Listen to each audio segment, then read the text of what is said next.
Hola, muy buenas tardes, mi nombre es Omar Sánchez, pertenezco a la Facultad de Derecho y Ciencias Sociales de la UAP. Este pequeño video hablaremos sobre temas relacionados con la materia Relaciones Colectivas de Trabajo. Abordaremos tres temas principales.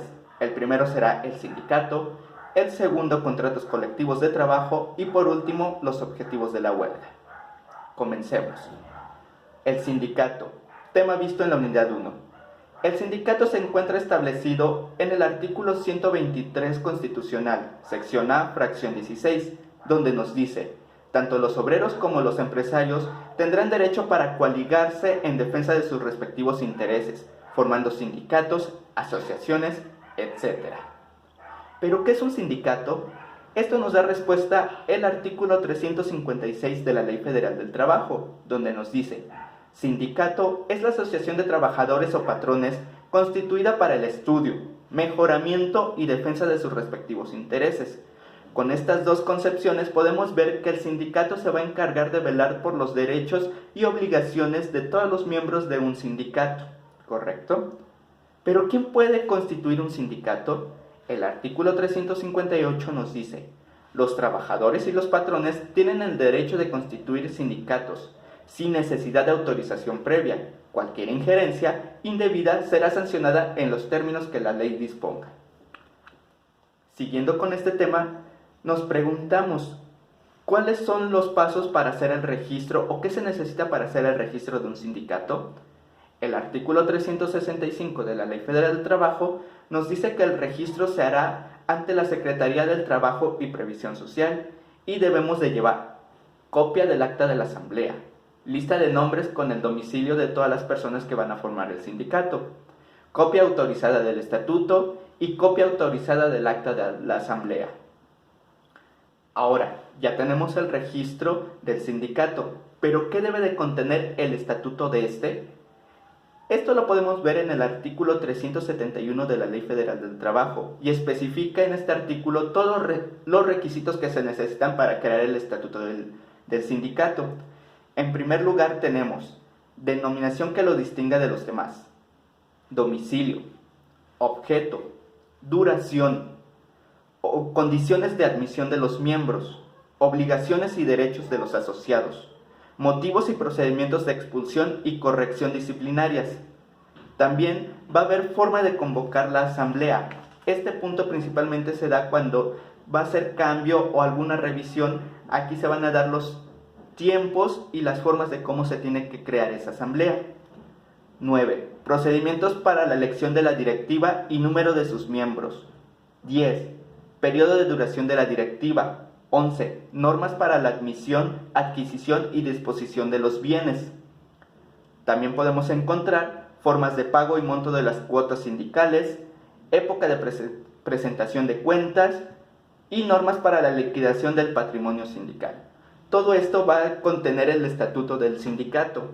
Todo esto no solamente va a ser de la junta directiva, sino se va a transmitir a todos los trabajadores, ya que todos tienen que tener conocimiento de este estatuto. Ahora, en el artículo 374 de la Ley Federal del Trabajo nos dice: los sindicatos legalmente constituidos son personas morales y tienen capacidad para adquirir bienes muebles. También pueden adquirir bienes inmuebles y defender sus derechos y ejercitar acciones correspondientes. Ya tenemos constituido todo lo que es el sindicato, ya tenemos las bases de registro y cómo se crea el estatuto. Ahora, ¿puede cancelarse este sindicato? Únicamente se puede cancelar los sindicatos por dos cosas: en caso de disolución y por dejar de tener los requisitos legales. Todo esto lo podemos ver en el artículo 369 de la Ley Federal del Trabajo. Y por último, cabe mencionar que los sindicatos no están sujetos a disolución, suspensión o cancelación de su registro por vía administrativa. Por ejemplo, ahorita que tenemos este tema de la pandemia, los sindicatos no pueden darse de baja, no pueden ser disueltos o suspendidos. Simplemente están parados para velar por los intereses de los trabajadores que a lo mejor en algún momento están en algún paro técnico dentro de sus empresas. Esto lo podemos ver en el artículo 370 de la Ley Federal del Trabajo. Y así damos por terminado este breve resumen de lo que es el sindicato. Pasemos al segundo tema, contrato colectivo de trabajo, unidad 2. El contrato colectivo de trabajo viene especificado en el artículo 386 de la Ley Federal del Trabajo, donde nos dice: contrato colectivo de trabajo es el convenio celebrado entre uno o varios sindicatos de trabajadores y uno o varios patrones, con objeto de establecer las condiciones según las cuales deba de presentarse el trabajo en una o más empresas o establecimientos. Ahora, el contrato colectivo de trabajo tiene 3 elementos. El primero es una sindicación plural, que quiere decir que puede haber varios sindicatos, pero estos deben de velar siempre por el bien de los asociados que estén dentro de ellos. El segundo elemento es el patrón, el cual puede ser una persona física y está constituido en el artículo 10 de la Ley Federal del Trabajo. Y por tercer elemento podemos saber que es la empresa o establecimiento, el cual se encuentra en el artículo 16 de la Ley Federal del Trabajo. El contrato colectivo de trabajo se celebra, según el artículo 390 de la Ley Federal del Trabajo, por escrito, bajo pena de nulidad. Se hará por triplicado. Se entregará un ejemplar a cada una de las partes y el contrato surtirá efecto desde la fecha y hora de presentación del documento. El contrato colectivo de trabajo establece en el artículo 391 que contendrá nombres y domicilios de los contratantes, empresas y establecimientos que abarque, la duración del contrato de trabajo, jornadas de trabajo, días de descanso y vacaciones, montos de los salarios y cláusulas referentes a capacitación y adiestramiento. También encontrarán bases sobre la integración y funcionamiento de las comisiones y las demás estipulaciones que convengan a las partes. El registro del contrato de trabajo se hará frente al Centro Federal de Conciliación y Registro Laboral. Debemos de llevar para este registro constancia de representatividad, señalar por escrito el lugar de aplicación del contrato y acreditación de personalidad de los contratantes. Dentro de este contrato de trabajo hay un tema muy importante que debe de ser pensado o trabajado por todas las personas que están dentro del sindicato, y es más que nada la revisión de este contrato, porque cada vez que se haga una revisión, ya puede ser por salario o por nuevas cláusulas, todos deben de saber cuáles las acciones que se van a tomar necesarias para crear un nuevo contrato y tener mejores derechos y prestaciones. La solicitud y revisión del contrato está estipulada en el artículo 399 y nos dice: la solicitud de revisión deberá hacerse por lo menos 60 días antes, y nos da 3 cláusulas importantes. Una, del vencimiento del contrato colectivo por tiempo determinado, si este no es mayor de 2 años. 2. Del transcurso de 2 años si el contrato por tiempo determinado tiene una duración mayor. Y tercera, del transcurso de 2 años en los casos de contrato por tiempo indeterminado o por obra determinada. Y para finalizar este tema, diremos las causas principales de la terminación del contrato de trabajo. El contrato colectivo de trabajo podrá terminar por mutuo acuerdo o consentimiento, por terminación de la obra, en los casos del capítulo 8 de este título por cierre de la empresa o establecimiento, siempre que en este último caso el contrato colectivo se aplique exclusivamente en el establecimiento. Y así es como damos por terminado nuestro segundo tema. El tercer tema a abordar será objetivos de la huelga, perteneciente a la unidad número 3. Base legal. La huelga está establecida en el artículo 123, sección A, fracción 17, donde nos dice: las leyes reconocerán como un derecho de los obreros y de los patrones las huelgas y los paros. ¿Pero qué es una huelga? El artículo 440 de la Ley Federal del Trabajo nos dice: huelga es la suspensión temporal del trabajo llevada a cabo por una coalición de trabajadores. ¿Qué quiere decir? Que la huelga no va a admitir más que solamente a trabajadores, no a personas externas. Cabe resaltar que a veces en algunas noticias, cuando escuchamos temas de huelga, pensamos que son todas las personas que están involucradas. Y a lo mejor sí, porque encontramos a veces personas o familiares de los trabajadores, pero en sí los únicos que pueden hacer una huelga son los mismos trabajadores que se encuentran dentro del sindicato.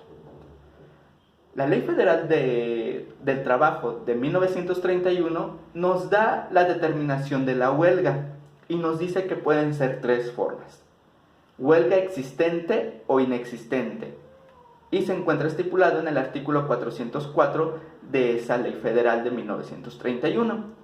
También puede ser huelga lícita o ilícita, y se encuentra estipulado, ahora sí actualmente, en el artículo 123, fracción 18. Y por último, la huelga puede ser justificada o injustificada, y esta se encuentra en el artículo 446. Ahora sí abordaremos los objetivos de la huelga, los cuales se encuentran establecidos en el artículo 450. Y nos dice: los objetivos principales son conseguir el equilibrio entre los diversos factores de la producción, armonizando los derechos del trabajo con los del capital; obtener del patrón o patrones la celebración del contrato colectivo de trabajo y exigir su revisión al terminar del periodo de su vigencia; obtener de los patrones la celebración de contrato ley y exigir una revisión al terminar el periodo de su vigencia de conformidad con lo dispuesto en el capítulo cuarto del título séptimo de la Ley Federal del Trabajo; exigir el cumplimiento del contrato colectivo de trabajo o del contrato ley en las empresas o establecimientos que hubieran sido violados; exigir el cumplimiento de las disposiciones legales sobre la participación de utilidades; y apoyar una huelga que tenga por objeto alguno de los enumerados de las fracciones anteriores. Y por último, exigir la revisión de los salarios contractuales a que se refieren los artículos 399 bis y 419 bis. Y es así como damos por terminado este pequeño video referente a los temas de la unidad. Ahora pasemos a desmenuzar un caso de la vida real sobre alguno de estos tres temas, y hablaremos principalmente sobre contratos colectivos de trabajo, pero con una mira muy específica y más que nada en lo que ahorita estamos pasando por lo que es el COVID-19 o la cuarentena que tenemos desde casi hace 1 año y medio. Muy bien. El tema como tal es el contrato colectivo de trabajo. Un subtema, o lo que vamos a abordar principalmente, es el contrato colectivo de trabajo en el COVID-19. Efectos para los trabajadores. Desde mi punto de vista, y leyendo noticias y viendo algunos canales sobre relaciones colectivas de trabajo, podemos decir que los efectos directos hacia los trabajadores son garantizar la secrecía del voto de las y los trabajadores, y de acuerdo a los procedimientos del nuevo modelo laboral. El Centro Federal de Conciliación y Registro Laboral, a través de sus plataformas, hará pública todos los contratos del país legitimados o no por la base trabajadora. Volvemos a lo mismo. Como habíamos dicho anteriormente, el contrato de trabajo debe de ser minuciosamente estudiado tanto por el sindicato como por los trabajadores, ya que en ellos se va a dar el tiempo de duración de ese contrato. Si los trabajadores o el sindicato o los miembros no estudian bien esos contratos, puede haber muchas lagunas que al final pueden perjudicar a los trabajadores.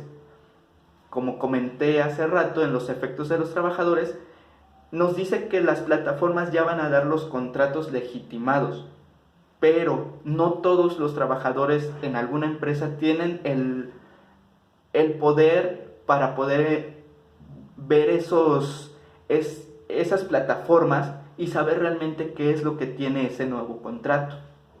Ahí es uno de los efectos en contra de los trabajadores. El segundo, ¿se van a hacer los nuevos contratos? Sí, pero no hubo cambio de estatutos, no hubo cambio de mesas directivas y no hubo actualizaciones de padrones. y más que nada no hubo una revisión del contrato como se especifica en el artículo 394 y 399 de la Ley Federal del Trabajo. Entonces, ¿cómo los trabajadores pueden decir que sí a ese contrato si ellos no tienen toda la información para poder decidir? Ahora, el último efecto que yo veo es la suspensión por parte de algunas empresas. Obviamente, esta suspensión va ligada al artículo 427 de la fracción séptima de la Ley Federal del Trabajo, donde los patrones quedan deslindados, obviamente en este caso por lo de la pandemia. Ellos pueden suspender las actividades y no recae contra del patrón. ¿Por qué? Por todo lo que estamos pasando hoy en día. Ahora bien, regresando hacia atrás con el tema del contrato colectivo de trabajo, como había comentado en el artículo 386, el contrato colectivo de trabajo es el convenio celebrado entre uno o varios sindicatos. Ahora, si nos dice que entre uno o varios sindicatos, entre uno o varios patrones, si me dice la Secretaría Federal que ellos van a subir esos contratos, queremos ver o se busca saber quiénes son los que están revisando esos contratos, si los trabajadores ya los leyeron, si los sindicatos que velan por los derechos de los trabajadores tienen el conocimiento de lo que se está haciendo. En este caso, el secretario Alfredo Domínguez Marrufo nos dice que en los procesos de consulta para legitimar los contratos colectivos se garantiza la secrecía del voto de las y los trabajadores y de acuerdo a los procedimientos del nuevo modelo laboral, el Centro Federal de Conciliación y Registro Laboral, a través de sus plataformas, hará públicos todos los contratos del país, como había comentado hace rato, legitimados o no por la base trabajadora. Debemos de leer muy bien y debemos de estar muy atentos a estas nuevas condiciones, ya que si no tomamos las medidas necesarias, los contratos colectivos pueden tener muchas discrepancias hacia los trabajadores y pues obviamente puede haber problemas muy fuertes entre los sindicatos y entre los trabajadores y obviamente entre los patrones. Nos dice Alfredo Domínguez que lo que hace el centro es verificar que se haya cumplido con el procedimiento de consulta, como el que los trabajadores tengan 3 días antes de manera física el contrato colectivo de trabajo, que la consulta se haya realizado en un espacio seguro, que no exista la coacción por parte del patrón o personas ajenas y que se haya garantizado el voto personal, libre, directo y secreto. Claro está que esto va aunado a lo que era antes del COVID, pero recordemos que debido a la contingencia sanitaria por el COVID-19 se ha reportado que no se realizaron adecuaciones a estatutos, no se hicieron cambios de directivos, actualización de padrones, pero nos comenta que la respuesta a los trámites se realiza de manera ordenada. Tenemos que seguir muy bien estas noticias para verificar que realmente estos contratos colectivos de trabajo estén dentro del marco legal y no tengan ninguna contradicción y los trabajadores los puedan acatar libremente. Mi opinión personal de este caso es que por el tema del COVID-19 no se realizan los cambios de estatutos y con lo establecido en el artículo 400 de la Ley Federal del Trabajo, al no existir una revisión del contrato, este se prorrogará por un periodo igual al de la duración por tiempo determinado que ya tenga establecido, que quiere decir que entonces no habrá una revisión, no habrá nuevas actualizaciones y se seguirá trabajando durante el periodo que ya tenía nuevamente este contrato y los trabajadores no podrán tener nuevas prestaciones o nuevas modificaciones en su nuevo contrato. Ojo en esa parte. Otra opinión personal es que la suspensión que se realiza el patrón en estos momentos queda estipulada en el artículo 427, como había comentado, y pues no hay ninguna objeción en ese tema. Y por último, el director Alfredo Domínguez Marrufo del Centro Federal de esta junta nos dice que los procesos de consulta para legitimar los contratos colectivos se garantizará la secrecía de los votos. Vuelvo a lo mismo y pensemos un rato, es necesario que sí esté todo el sindicato y todos los trabajadores para poder evaluar y dar luz verde a estos contratos. Ojo. Y pues bueno, creo que por mi parte es todo. Espero que este video haya sido con información certera, a lo mejor un poco no tan fuerte como debería de ser, pero es un tema que debemos de estar estudiando constantemente para verificar que todo lo que es sobre la Ley Federal del Trabajo y relaciones colectivas de trabajo estén dentro de que es el marco legal. Les agradezco, que tengan muy buena tarde.